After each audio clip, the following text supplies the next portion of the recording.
أعوذ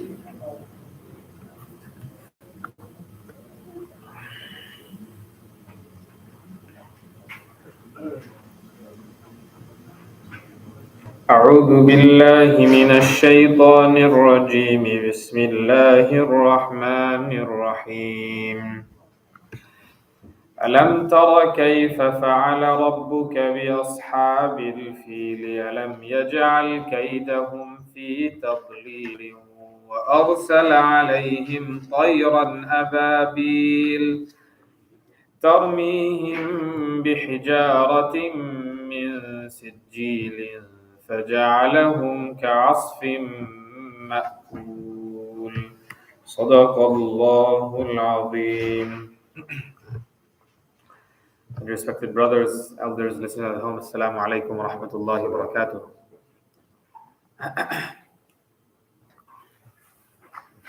So as we all know, last night we completed the Holy Quran. So within the last 20 surahs, Allah subhanahu wa ta'ala makes mention of various incidences.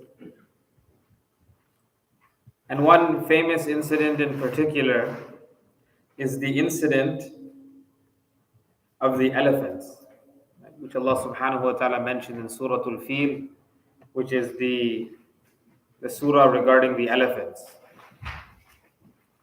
Surah Al-Fil actually somewhat ties into Surah Al-Buruj. In Surah Al-Buruj,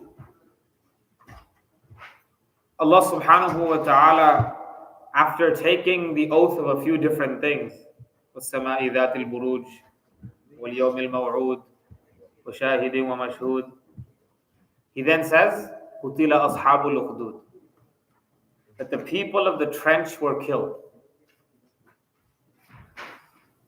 The people of the trench were killed. So it said that those people of the trench, Ashabul Ukhdud, these were people that were living in Yemen. Yemen is the same place that Abraha, the one who planned his attack on the Kaaba, came from. So this entire story of the people of the trench, Ibn Kathir mentions that there's various different stories that it could be referring to, but there's a very authentic narration in Sahih al-Bukhari that actually explains the entire story of the people of the trench, of who exactly these people were. So it's mentioned that this approximately 70 years before the birth of the Prophet ﷺ, there was a king of Yemen whose name was Abu Nuwas. Abu Nuwas was an idol worshipper. And he used to heavily rely on this one fortune teller, this one soothsayer that he had. So he had this one old man who used to kind of, fortune tell for him, tell him what to expect in the future, and different things like this. So he used to really, really depend on this soothsayer, this fortune teller. But now when this fortune teller was becoming old, Abu Nuwas got worried that if you die, then who's gonna tell the future for me? So he's like, you know what? You're getting old. So what I want you to do is I want you to recruit one young boy who you consider to be intelligent enough to carry on this knowledge that you have. Now again, it wasn't knowledge, it was just a bunch of lies. But he considered it to be knowledge. So he goes, okay. So the story goes that they called some of the youth from the area, and in the end they ended up picking this one boy. Some narrations even mention his name. His name is Abdullah bin Tamir. So they chose this young boy, and this boy was very intelligent. So every day, the boy in the morning, he would leave his home and he would go to visit the soothsayer to learn from him. One day, the boy notices on his way to the soothsayer that there is a Christian monk that's living in the forest that he walks through every single day. So he happens to stop by the monk, And again, at that time, this was before the Prophet ﷺ came. So at that time, Christianity was the true religion of the time. That was the religion of the people. So this monk was worshipping Allah subhanahu wa ta'ala, and the boy saw him. So the boy was very intrigued. So he started asking the monk, questions about what he's doing, who he's worshipping. Because everybody else, they were idol worshippers. This monk was worshipping Allah subhanahu wa ta'ala. So he started asking him different things. And then it became a habit that every day on his way to meet the soothsayer, he used to stop by the monk. He used to stop by that Christian priest. And then because he used to stop by him, he used to get late. So his teacher, the soothsayer, used to beat him because he got late. And then he didn't care about that. On his way back home, he'd stop by the monk again. And he'd learn a bit more. And then that would make him late to get home. So then he'd be beaten at home too. So every day on his way to the soothsayer, he'd meet the monk. On his way back, he'd meet the monk. And slowly but surely, he finally, developed the courage to accept the religion of this monk. He accepted Christianity. So basically, he became Muslim at the time. And what ended up happening was he was still a bit unsure as to exactly what the truth was, because everybody else was worshipping idols. The king was worshipping idols. Everybody was. It was just this one monk who seemed like he was on the right path, but the boy didn't know. So one day what he did was he was walking and he was going through town, and all of a sudden a lion came. And the lion started terrorizing the people. So the boy thought to himself that this is the perfect opportunity. So he goes and he picks up a rock. And before he throws the rock at the lion, he says that if the religion of that monk is true, then let this stone kill this lion. And if the religion of the soothsayer and the king is true, then let the lion not die. He said this, and then he threw the rock. And it hit the lion on its head, and the lion died. So right there, that instant, the boy's like, that means that whatever that Christian priest has been teaching me is the truth. So then he starts worshipping Allah subhanahu wa ta'ala as well. Now, a few other instances like this occurred. So after this happened, the boy became famous. Everyone started like, oh, this boy has like some supernatural powers or something like that. So everyone started bringing their sick to this boy. That, oh, can you cure this sick person? So the boy used to make dua to Allah subhanahu wa ta'ala, and then Allah used to cure that person. But the boy was very intelligent. Anyone that came to him with a problem, he'd say, I'll make dua for you on one condition. You accept Islam, you accept that Allah is the true God, and I'll make dua for you. So everyone said okay. So that person would accept, and then he would make dua for him. So similarly, a blind man came. And he said the same thing, that make dua, pray for me that, I'm given my eyesight back.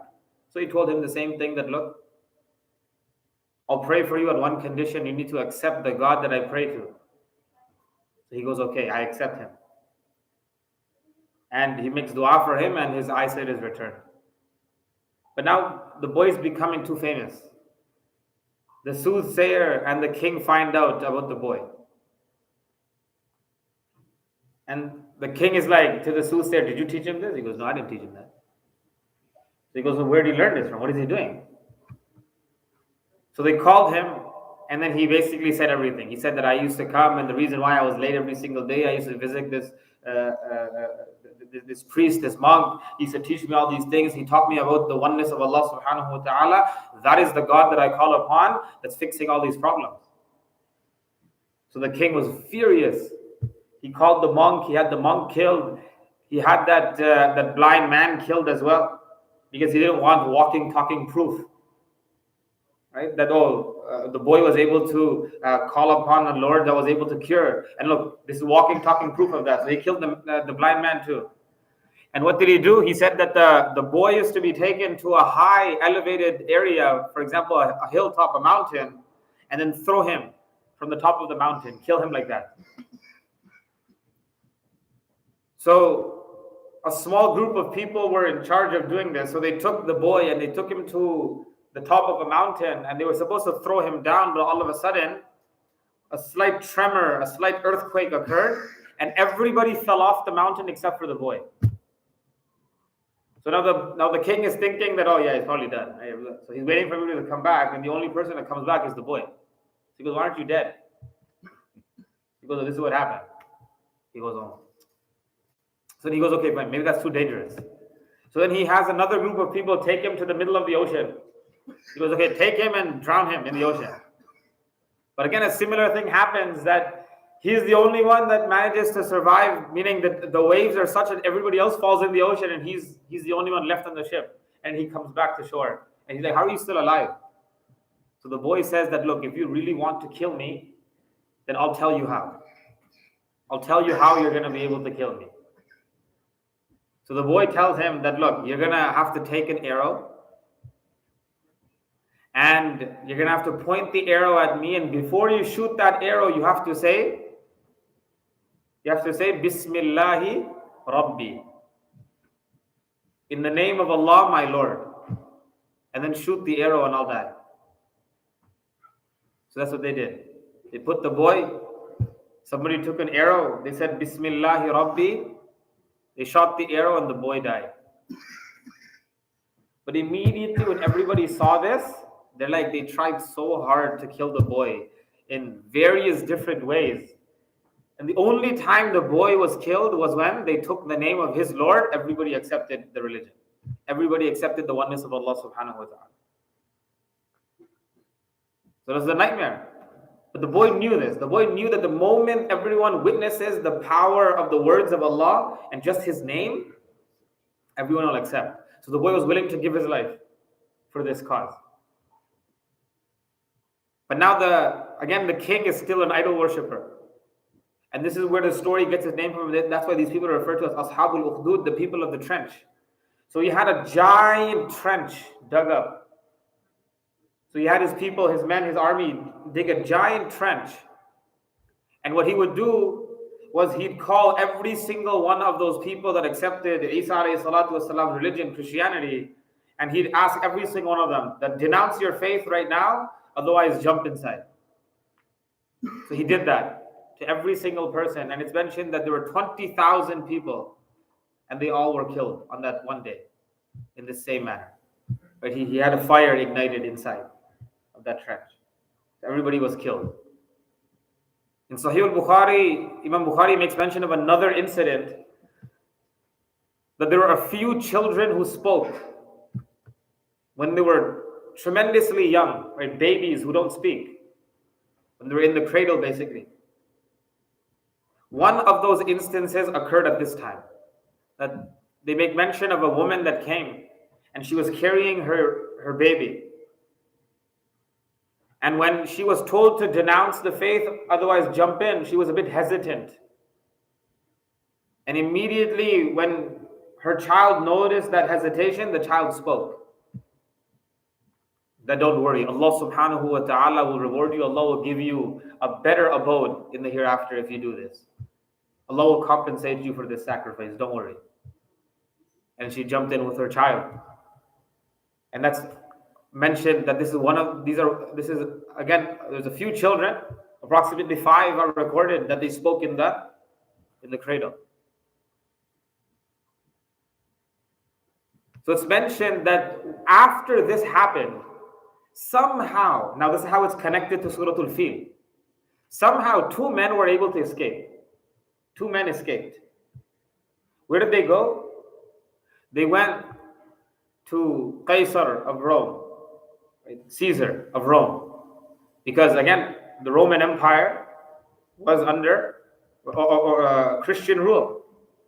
Right? So they were all Christian. So all of these 20 people that were murdered and killed, they all died upon Christianity.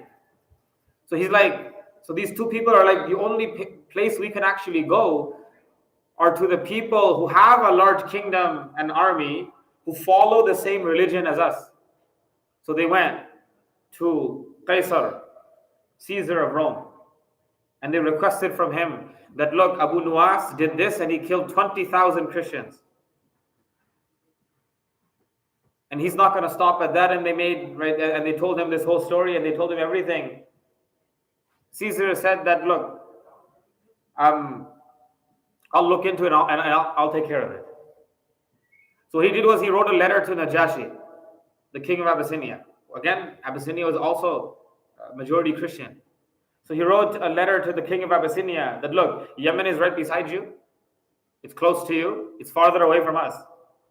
Go. This is what this person is doing to anybody that accepts the religion of Isa. Go, take care of them. So Najashi sent two people. Najashi sent two people. One man by the name of Arbat and the other one by the name of Abraha.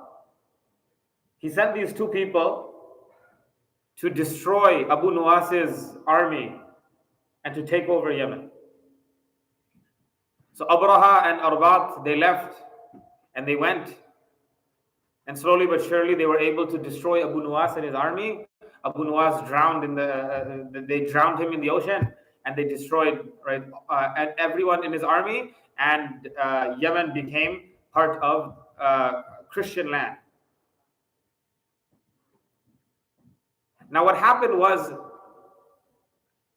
now technically because Najashi sent them, Yemen is now technically under Abyssinian rule, because Najashi was the king that took over.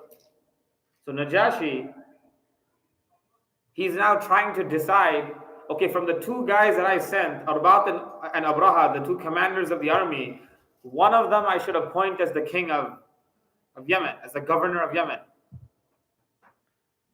But before he can even make a decision, Arbat and Abraha got into a fight, and Abraha killed Arbat. So automatically, Abraha is now going to become the governor of Yemen. So Abraha is the governor of Yemen. Now Abraha is a Christian. Abraha hears of some people in Makkah Mukarramah who have a house that everybody from Arabia, even from Yemen, go to visit every single year, the Kaaba. So what Abraha wanted, right? So at the beginning, it seems like Abraha actually had a good intention. Abraha didn't want people to go there to worship idols. But he just kind of got lost in the whole thing of power. That no, he started developing this hatred for the Kaaba. He said, why is everybody going to the Kaaba? It's just a small little cube. It doesn't even look that beautiful. So he goes, why is everybody going there? He's like, you know what? Our kingdom has a lot of money. So he built a giant building. A giant cathedral, a giant church he built. It's mentioned in the books, Ibn Kathir says that if a person were to stand at the bottom, they couldn't see the top. That's how tall it was. It was pretty tall. So it was like a skyscraper. Now in that time. And he had the whole thing adorned with jewels, with silver, with gold. And the thing was beautiful. Now there were some Qurayshis living in Yemen. So Abraha announced his plan that, look, because we now have this beautiful building, no one is allowed to travel to Makkah to visit the Kaaba anymore. Any worship you want to do it here. We have this beautiful building. Why do you need to go to the Kaaba? But these Qurayshis that were living in Yemen, they're like, no, the Kaaba is special. It was built by Ibrahim. The Kaaba is special. Who cares if yours looks, prettier, it looks better? Because the Kaaba is the Kaaba. So they got a bit upset. So some of them, what they did was they kind of trashed his cathedral at night. It's mentioned in some narration that some people went and they defecated inside. Right? And they dropped their droppings inside. According to some other narration, Ibn Hisham mentions that some people were actually traveling and they lit a fire near the cathedral, and the wind blew, and then the cathedral lit on fire, and the thing was destroyed. So either somebody did it knowingly or it happened unknowingly, but basically the Qurayshis were responsible for destroying it. So now he was furious. He's like, no, the Qurayshis did this on purpose. I don't care. You know what I'm going to do? In retaliation, I'm going to march down to Mecca and I'm going to destroy the Kaaba. I'm going to break every single last part of it. I'm not going to leave any part of the Kaaba. So Abraha writes to Najashi that, look, this is what happened and this is my plan. Najashi gives him the green light that go, do what you want to do. This is most likely not the same Najashi. Najashi was the title of the king of Abyssinia. That was his title. This is most likely not the same Najashi that the Prophet sallallahu alaihi wasallam, meaning that Ja'far bin Abi Talib spoke to when they first migrated to Abyssinia. This is probably not the same one. And again, this is also, according to the vast majority of the scholars, not the same Najashi that Prophet sallallahu alaihi wasallam performed the Salatul Janazah over. That Najashi, the one that accepted Islam, was not the same one that openly accepted the Muslims in Abyssinia. So 3 different Najashis. So Najashi gave him the green light that go, do what you want to do. So he goes. Najashi actually helped him, and Najashi sent him a giant elephant. A giant elephant. They even named this elephant. The name was Mahmud. The elephant's name. The elephant's name is Mahmud. The elephant's name was Mahmud. So they named the elephant. Now, it's mentioned that this elephant wasn't your average elephant. It was enormous. It was massive. So Najashi sent this elephant, and then on top of that, he sent an additional 8. So he sent 9 elephants in total, all the size of that giant elephant. So basically his plan was that, look, how are you going to destroy the building without staying too long? Because again, they didn't want to fight the Arabs. Their intent was, there was no bloodshed to happen. They just wanted to go inside Makkah, destroy the Kaaba and leave. That's it. So their intention was just go inside, decimate the Kaaba, leave. That's it. Don't touch a single soul. So how are you going to do that? How is no one going to stop you? So he goes, oh, take these giant elephants and decimate the Kaaba and just come home. So that's what they did. So they started going and they marched towards. Now on the way, there were different Arab tribes that tried stopping him. Right? So different people tried stopping him. Right? There was a Yemeni Arab by the name of Dhu Nafar. He managed to gather some troops, but Abraha destroyed all of them. Moving a bit forward, there was another person by the name of Nufail bin Habib. He also tried gathering some people to stop him, but again, they were all killed. Nufail was taken captive. He was captured. That, oh, this guy will come in use. He can show us the way to Arabia, because they didn't know how to get there. So nonetheless, they kept marching forward. They were almost there now. They reached Taif. Meaning now the next major city is Makkah Mukarramah. They reached Taif. Now the Taifis are like, nah. We saw what happened with Dhu Nafar. We heard what happened with Nufail bin Habib. We're not fighting. We'll just go and we'll sign a treaty with him. Meaning we'll sign a deal. We'll cut a deal with Abraha. That look, we also have a sacred house in Taif, and that's where they kept their idol Lat. He goes, look, we have this idol that's here. We won't get in your way. Just promise us you won't destroy this idol. You won't destroy this little house that we have for this idol. So he promised them that, okay, you guys stay out of my way. I won't touch anything in Taif. So the Taifis didn't even try defending the Kaaba.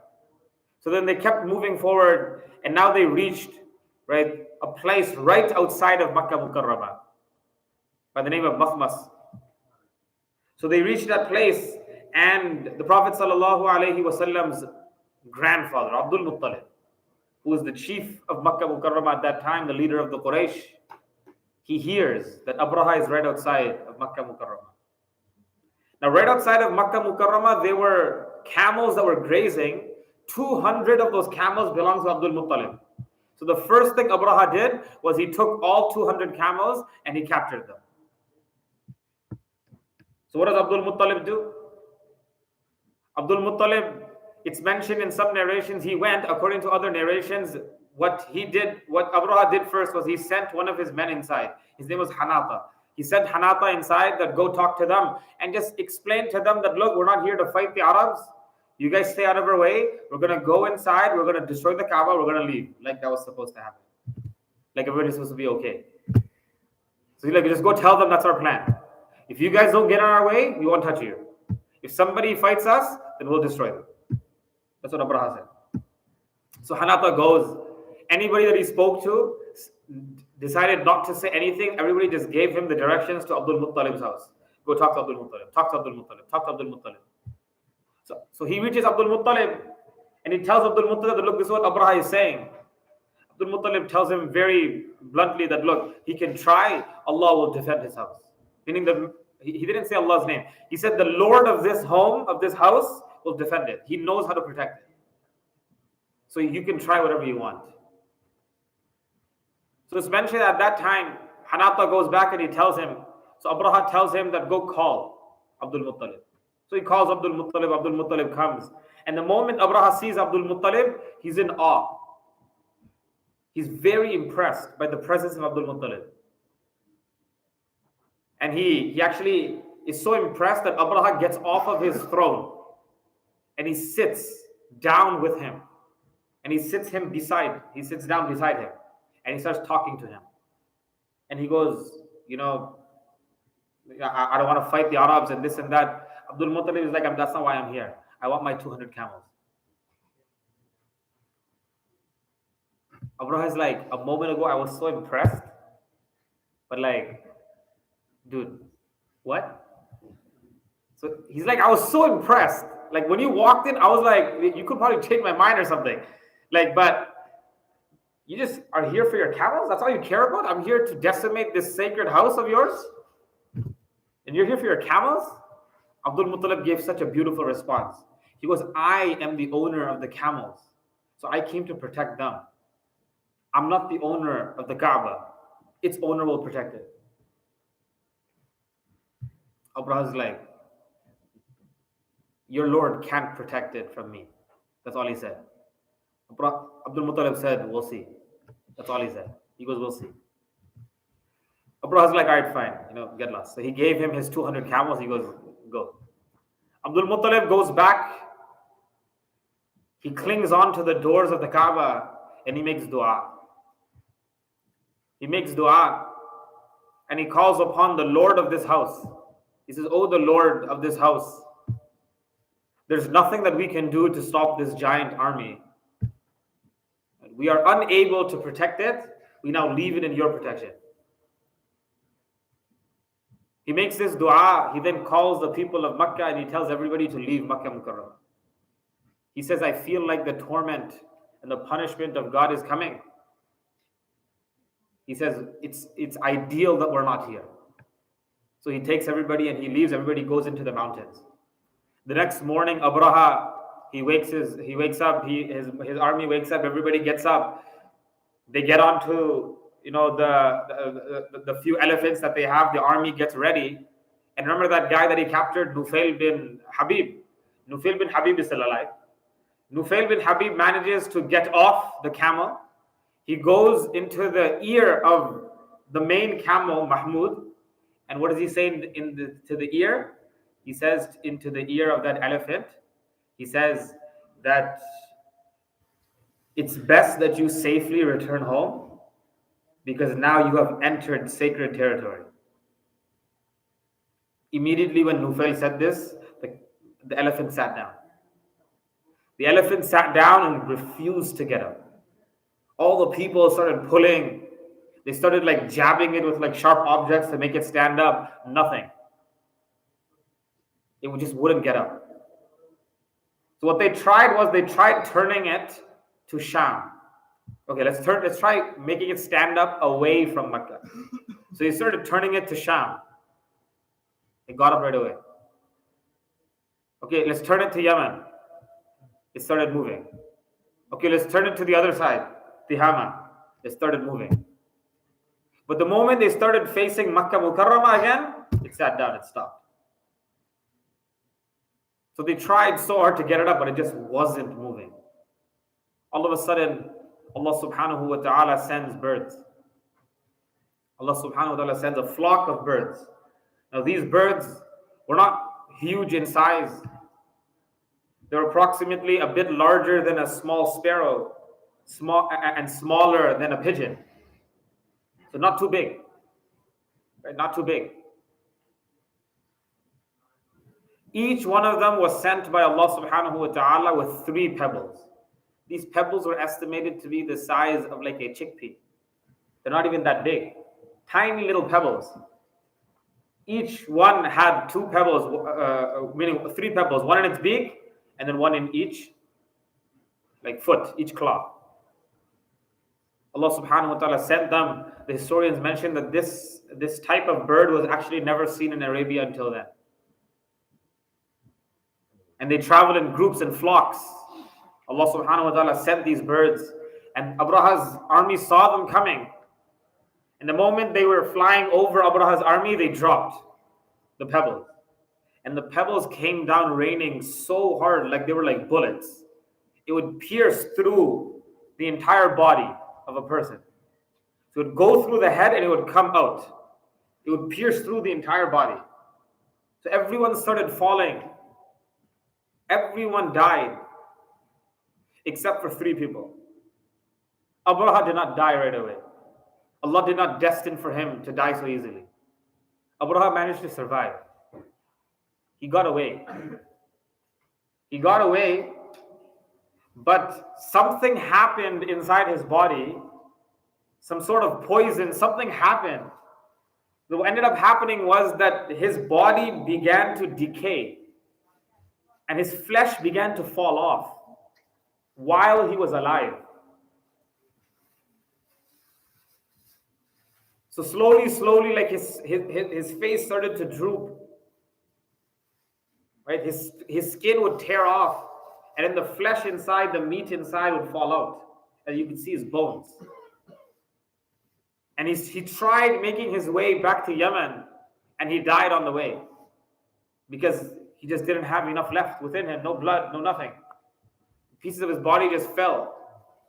And they took him back like this to Yemen. They didn't even give him a funeral. They just dumped his body in a ditch, and that's it. That was the end of Abraha. There were another 2 people from Abraha's army that managed to escape as well. But what happened to them was that they lived on. They lived, but they lived very terrible and miserable lives. They both became paralyzed, and they were blind and deaf. They were blind and deaf, and they became paralyzed. Aisha Siddiqa, she makes mention that I saw those 2 men in Makkah Mukarramah. Now, keep in mind, the year that this happened was the year Rasulullah was born, sallallahu alaihi wasallam. That means even if these men were like young, in their 20s, it's still possible for them to be alive when Aisha was living in Makkah Mukarramah. So Aisha Siddiqa says that I saw these 2 men with my own eyes. I saw them, they were paralyzed, they were deaf, they were blind. I saw them begging in Makkah Mukarramah, but nobody paying any attention to them. But this is how Allah subhanahu wa ta'ala defended the Kaaba. This is how Allah subhanahu wa ta'ala dealt with these individuals that tried by destroying it. Allah subhanahu wa ta'ala came and He protected the Kaaba.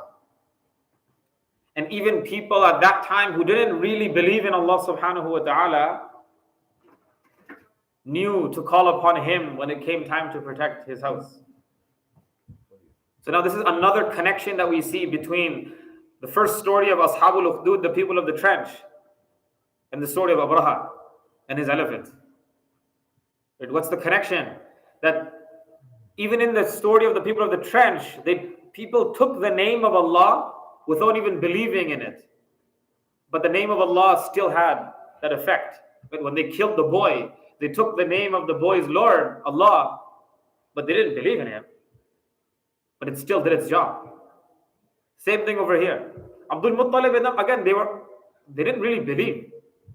Right? They had idols inside the Kaaba. But they called upon the Lord of that house, the Kaaba, and Allah subhanahu wa ta'ala answered. Right? Allah subhanahu wa ta'ala answers when, right, his servants call upon him. Right? So that's the connection between the story that's hinted to in Surah Al-Buruj, Qutila Ashabul Ukhdud, and the story of Surah Al-Fil. How Allah subhanahu wa ta'ala protected. Alam tara kayfa fa'ala rabbuka bi ashabil fil. That did you not see what your Lord did with the people of the elephants? Alam yaj'al kaydahum fi tadlil. Did he not make their plot and their planning go in ruin? وَأَرْسَلَ عَلَيْهِمْ طَيْرًا أَبَابِيلَ. And he sent upon them large flocks of birds. تَرْمِيهِمْ بِحِجَارَةٍ مِّن سِجِّيلٍ. That pelted them with small pebbles. فَجَعَلَهُمْ كَعَصْفٍ مَأْكُولٍ. And they became like chewed up straw. They were just lying there like chewed up straw, right, in the desert, dead. No one to pay any attention to them.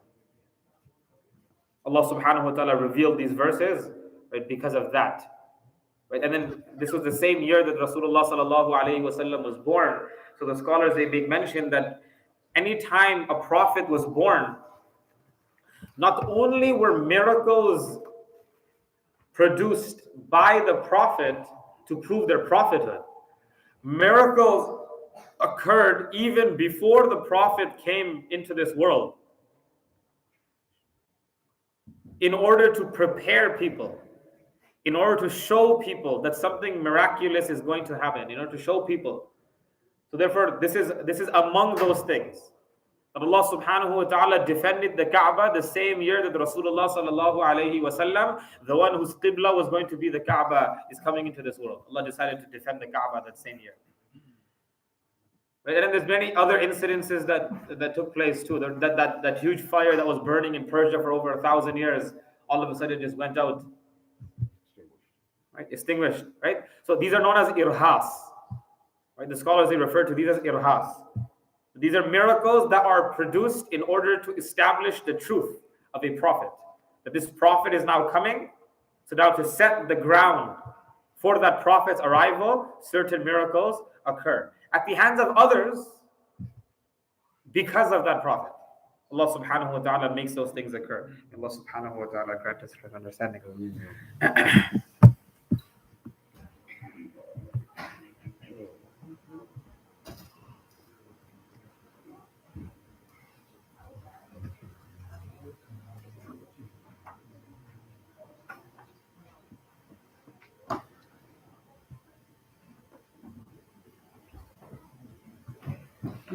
بسم الله الرحمن الرحيم اللهم لك صلاتي ونسكي ومحياي ومماتي وإليك مآبي ولك ربي تراثي اللهم إني أسألك من خير ما تجيء به الرياح اللهم اجعلني أعظم شكرك وأكثر ذكرك وأتبع نصيحتك وأحفظ وصيتك اللهم إن قلوبنا ونواصينا وجوارحنا بيدك لم تملكنا منها شيئا فإذا فعلت ذلك بهما فكن أنت وليهما واهدنا إلى سواء السبيل اللهم اجعل حبك أحب الأشياء إلي واجعل خشيتك أخوف الأشياء عندي واقطع عني حاجات الدنيا بشوقي إلى لقائك وإذا أقررت أعين أهل الدنيا من دنياهم فأقرر عيني من عبادتك اللهم إني أسألك الصحة والعفة والأمانة وحسن الخلق والرضا بالقدر اللهم لك الحمد شكرا ولك المن فضلا اللهم إني أسألك التوفيق لمحابك من الأعمال وصدق التوكل عليك وحسن الظن بك اللهم افتح مسامع قلبي لذكرك وارزقني طاعتك وطاعة رسولك وعملا بكتابك اللهم اجعلني أخشاك كأني أراك أبدا حتى ألقاك واسعدني بتقواك ولا تشقني بمعصيتك اللهم الطف بي في تيسير كل عسير فإن تيسير كل عسير عليك يسير واسألك اليسر والمعافاة في الدنيا والآخرة اللهم اعف عني فإنك عفو كريم اللهم طهر قلبي من النفاق وعملي من الرياء ولساني من الكذب وعيني من الخيانة فإنك تعلم خائنة الأعين وما تخفي الصدور اللهم ارزقني عينين هطالتين تشفيان القلب بذروف الدموع من خشيتك قبل أن تكون الدموع دما والأضراس جمرا اللهم عافني في قدرتك وأدخلني في رحمتك واقض أجلي في طاعتك واختم لي بخير عملي واجعل ثوابه الجنة اللهم فارج الهم كاشف الغم مجيب دعوة المضطرين رحمن الدنيا والآخرة ورحيمهما أنت ترحمني فارحمني برحمة تغنيني بها عن رحمة من سواك. اللهم إني أسألك من فجاءة الخير وأعوذ بك من فجاءة الشر. اللهم أنت السلام ومنك السلام وإليك يعود السلام. أسألك يا ذا الجلال والإكرام أن تستجيب لنا دعوتنا وأن تعطينا رغبتنا وأن تغنينا عمن أغنيته عنا من خلقك. اللهم اغفر لي واختر لي. اللهم أرضني بقضائك وبارك لي فيما قدر لي حتى لا أحب تعجيل ما أخرت ولا تأخير ما عجلت. اللهم لا عيش إلا عيش الآخرة. اللهم أحيني مسكينا وأمتني مسكينا واحشرني في زمرة المساكين. اللهم اجعلني من الذين إذا أحسنوا استبشروا وإذا أساءوا استغفروا. اللهم إني أسألك رحمة من عندك تهدي بها قلبي وتجمع بها أمري وتلم بها شعثي وتصلح بها ديني وتقضي بها ديني وتحفظ بها غائبي وترفع بها شاهدي وتبيض بها وجهي وتزكي بها عملي وتلهمني بها رشدي وترد بها ألفتي وتعصمني بها من كل سوء. اللهم أعطني إيمانا لا يرتد ويقينا ليس بعده كفر ورحمة أنال بها شرف كرامتك في الدنيا والآخرة. اللهم إني أسألك الفوز في القضاء ونزول الشهداء وعيس الشعداء ومرافقة الأنبياء والنصر على الأعداء إنك سميع الدعاء. اللهم ما قصر عنه رأيي وضعف عنه عملي ولم تبلغه نيتي ومسألتي من خير وعدته أحدا من خلقك أو خير أنت معطيه أحدا من عبادتك فإني أرغب إليك فيه وأسألك برحمتك رب العالمين. اللهم إني أنزل بك حاجتي وإن قصر رأيي وضعف عملي افتقرت إلى رحمتك فاسألك يا قاضي الأمور ويا شافي الصدور كما تجير بين البحور أن تجيرني من عذاب السعير ومن دعوة الثبور ومن فتنة القبور. اللهم ذا الحبل الشديد والأمر الرشيد أسألك الأمن يوم الوعيد والجنة يوم الخلود مع المقربين الشهود الركع السجود الموفين بالعهود إنك رحيم ودود وإنك تفعل ما تريد. اللهم اجعلنا هادين مهتدين غير ضالين ولا مضلين سلما لأوليائك وحربا لأعدائك نحب بحبك من أحبك ونعادي بعداوتك من خالفك من خلقك.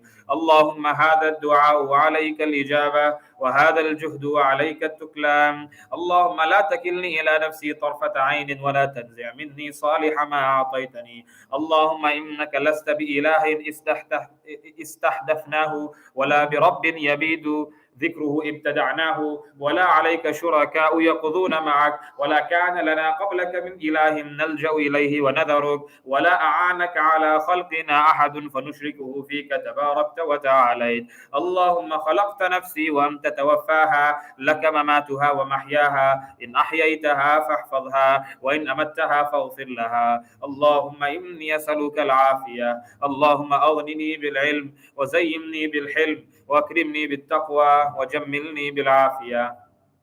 اللهم لا يدركني زمان ولا يدرك زمانا لا يتبع فيه العليم ولا يستحيا فيه من الحليم قلوبهم قلوب الأعاجم وألسنتهم ألسنة العرب. اللهم إني أتخذ عندك عهدا لن تخلفنيه فإنما أنا بشر فأيما مؤمن آذيته أو شتمته أو جلدته أو لعنته فاجعلها له صلاة وزكاة وقربة تقربه بها إليك يوم القيامة.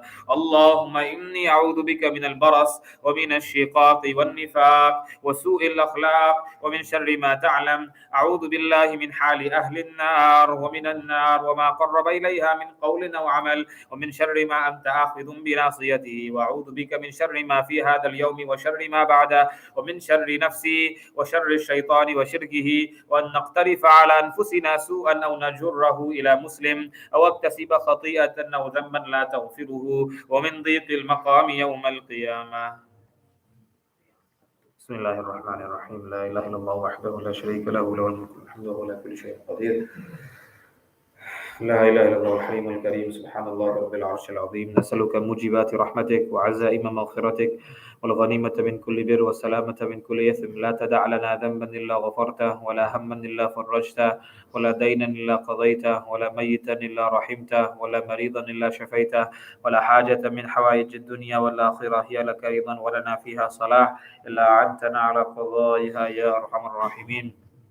اللهم صل على محمد وعلى آل محمد صلاة تنجينا بها من جميع الأهوال والآفات، وتقضي لنا بها جميع الحاجات، وتطهرنا بها من جميع السيئات، وترفعنا بها عندك على الدرجات، وتبلغنا بها أقصى الغايات من جميع الخيرات في الحياة وبعد الممات. إنك مجيب الدعوات ورافع الدرجات، يا قاضي الحاجات ويا دافع البليات ويا حل المشكلات. أغثنا أغثنا أغثنا يا إلهنا إنك على كل شيء قدير. اللهم اغفر لنا وللمؤمنين والمؤمنات والمسلمين والمسلمات الأحياء منهم والأموات، إنك سميع قريب مجيب الدعوات. اللهم أعز الإسلام والمسلمين، ووحد اللهم صفوفهم، وأجمع كلمتهم على الحق، واكسر شوكة الظالمين، واكتب السلام والأمن لعبادك أجمعين. اللهم انصر إخواننا المستضعفين المظلومين في شتى بلاد العالم، اللهم انصرهم نصرا مؤزرا، اللهم انصرهم على عدوك وعدوهم. اللهم باعد بيننا وبين خطايانا كما باعدت بين المشرق والمغرب. اللهم نقنا من خطايانا كما ينقى الثوب الأبيض من الدنس. اللهم اجعل جمعنا هذا جمعا مرحوما، واجعل تفرقنا من بعده تفرقا معصوما، ولا تدع فينا ولا معنا شقيا ولا محروما.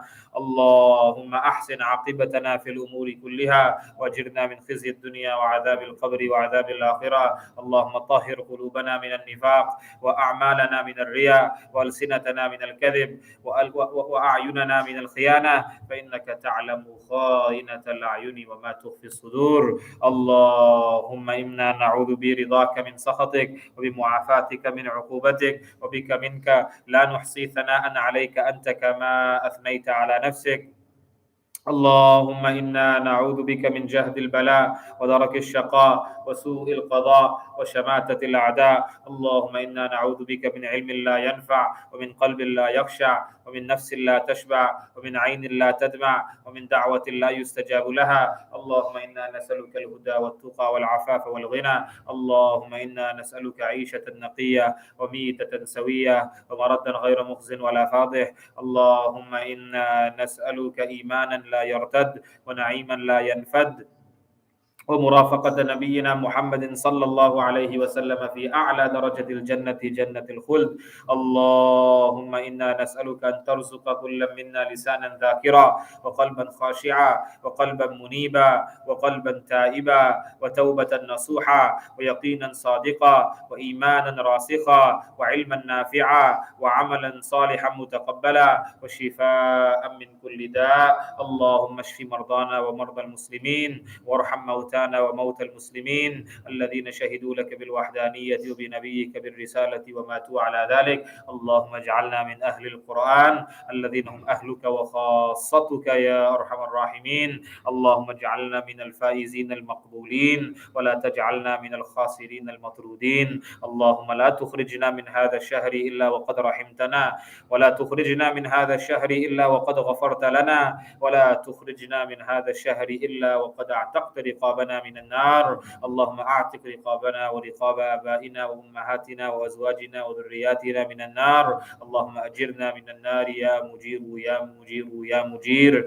ربنا آتنا في الدنيا حسنة وفي الآخرة حسنة وقنا عذاب النار. اللهم إنك عفو تحب العفو فاعف عنا. اللهم إنك عفو تحب العفو فاعف عنا. اللهم إنك عفو تحب العفو فاعف عنا. ربنا تقبل منا إنك أنت السميع العليم، وتب علينا إنك أنت التواب الرحيم. وصل اللهم وسلم على سيدنا محمد وعلى آله وصحبه أجمعين برحمتك يا أرحم الراحمين.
الله أكبر الله أكبر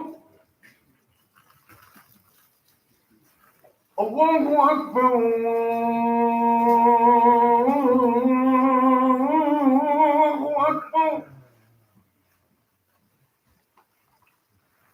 أشهد أن لا إله إلا الله أشهد أن لا إله إلا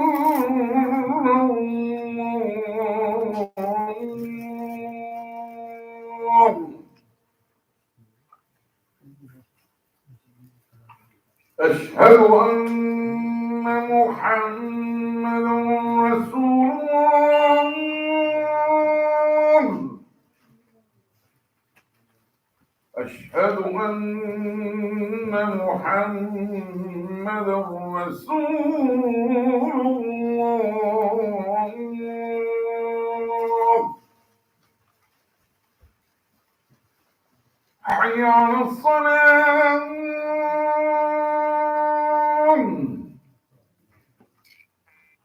حي على الصلاة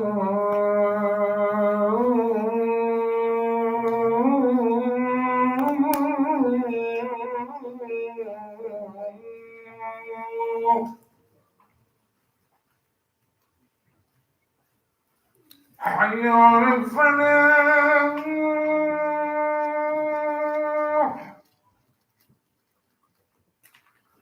حي على الفلاح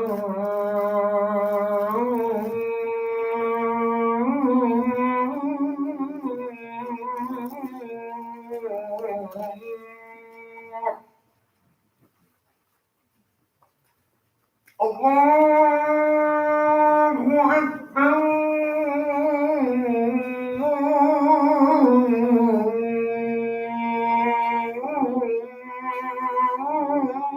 الله أكبر